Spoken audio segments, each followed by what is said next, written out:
The values that we all grew up in our families, that sometimes in professional sport you can lose them, because as I said, you are just living a life on a speed that is unreal. So Formula One, which is in motorsport very different than other categories, much more selfish, much more glamorous in a way, but fake in another way. I regret that.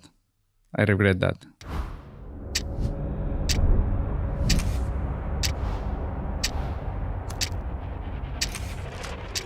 Tá pensando que vida de piloto não é nem um pouquinho fácil. Viaja bastante? Viaja. Fica em hotel chique? Fica. Ganha bem? Ganha. Mas isso não é tudo.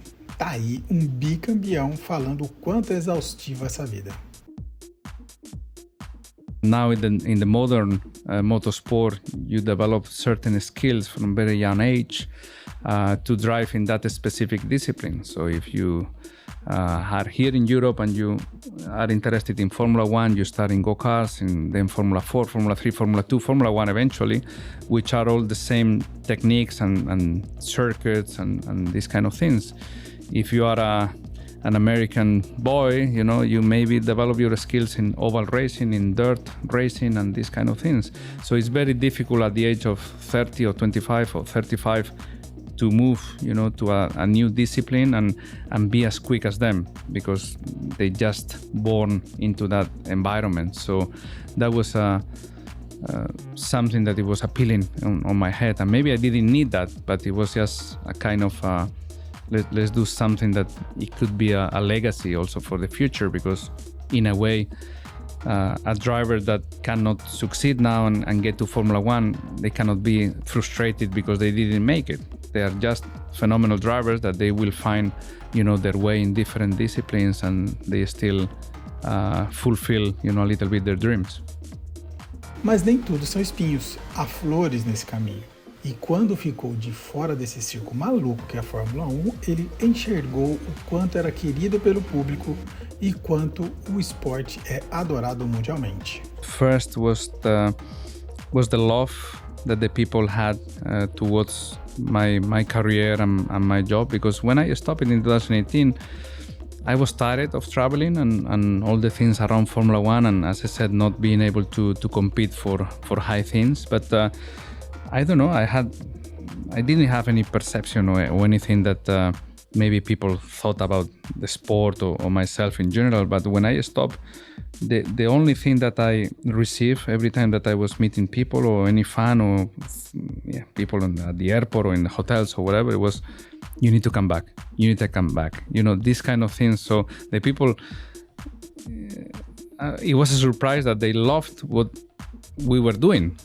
Because for me, the last few years before I stopped, it was like, we are nearly anonymous here. This is not, no one is seeing us, and the sport was not maybe great as it is now with all this Drive to Survive and Netflix and all these things. So I thought that it was much less interest, but I was surprised of how much love I received from people.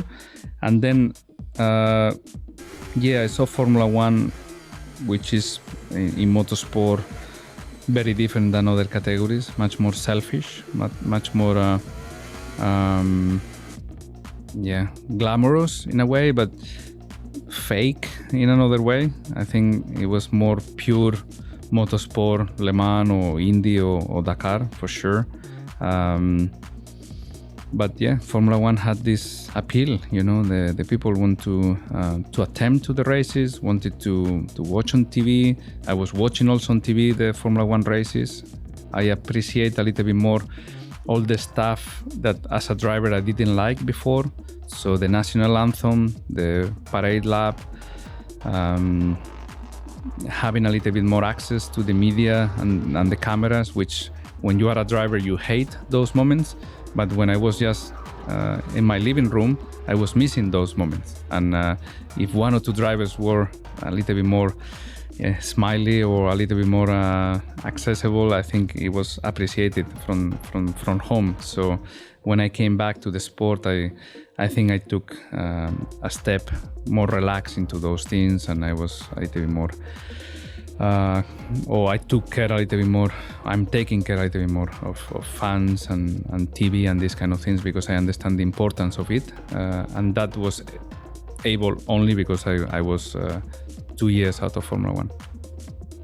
Outra figura que ainda brilha na categoria é Adrian Newey, contratado a peso de ouro e com participação nos lucros da empresa e tal. Ele chega na Aston fazendo exigências. Preciso de um quarto ali naquele canto do meu escritório, por favor. Como o cara é madrugador, quando o assunto é trabalho, trataram logo de adaptar um cantinho para o Sr. Newey se estabelecer. Com toda a bagagem de experiência e anos dentro da Fórmula 1, ele é uma das esperanças para a equipe se consagrar e sair de mediana para uma equipe em condições de disputar título. Mas isso vai ser para o ano que vem, ok? E a notícia do momento foi a confirmação da Cadillac como 11ª equipe no grid de 2026. Após avaliações técnicas, esportivas e comerciais, a FIA e a Fórmula 1 aprovaram a adesão da General Motors e da TWG Motorsports para o Mundial do ano que vem. Mas é claro que essa adesão tem um preço. Fora os 85 milhões de dólares que a equipe vai desembolsar para a construção de carro, motor e pessoal, a Cadillac também pagou outros 450 milhões de dólares. Essa grana será dividida entre as 10 equipes do grid, como compensação pela perda de prêmios em dinheiro que irá ocorrer com a renda da Fórmula 1, sendo dividida agora em 11 partes ao invés de 10, a partir da entrada da Cadillac em 2026. Mas vamos deixar isso pro ano que vem também, tá bom? Ficamos por aqui. Dê aquele apoio pro canal, comente, compartilhe e mande esse link para os amigos que curtam F1 como você. Até mais!